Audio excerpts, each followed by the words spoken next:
Number one, be free by being content. By being content.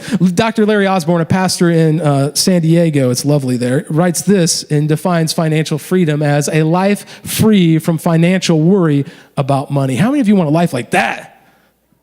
A life free from financial worry about money. Most of us see that and we go, so all I got to do is hit the lottery, baby. Start praying, I'm going to buy those tickets, and I'm going to be free from financial worry. You've missed the point. Free from financial worry doesn't mean you have more or less money. You're free from the worry of it. You're free from the fear of it. It does not reign your life. You see, Paul is a great example. He didn't win the lottery. In fact, he had been imprisoned multiple times simply for living out his faith in Jesus Christ. He had left his home. He had left his stable career as a rabbi. He had left everything. And we read this as he writes to the church in Philippi, one of his last letters. Paul writes around 60 AD to Philippi in chapter 4. He writes this in verse 11, I am not saying this because I am in need, for I have learned to be content whatever the circumstances. You want financial freedom, free from the fear of money, learn to be content.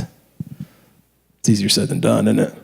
See, Paul goes on and he says, I know that what it is to be in need, and I know what it is to have plenty. I have learned the secret of being content in any and every situation, whether well-fed or hungry, whether living or in plenty or in want. I can do all this through him who gives me strength. We often take that verse out of context and think it's talking about helping our sports team win.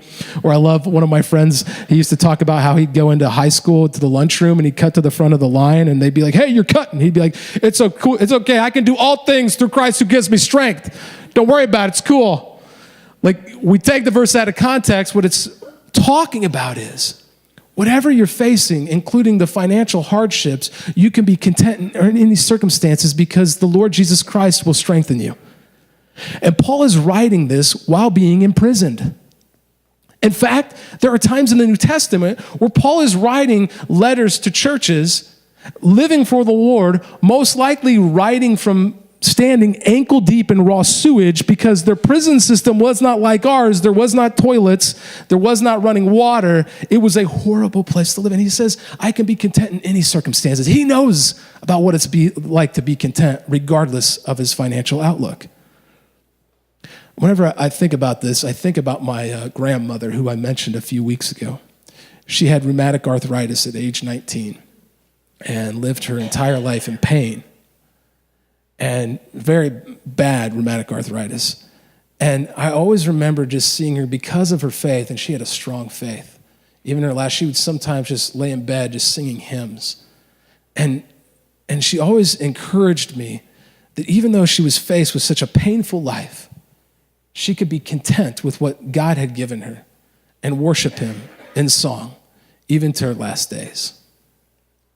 That's the type of contentment that does not, your circumstances don't dictate how you feel. Are you able to be content in any circumstance?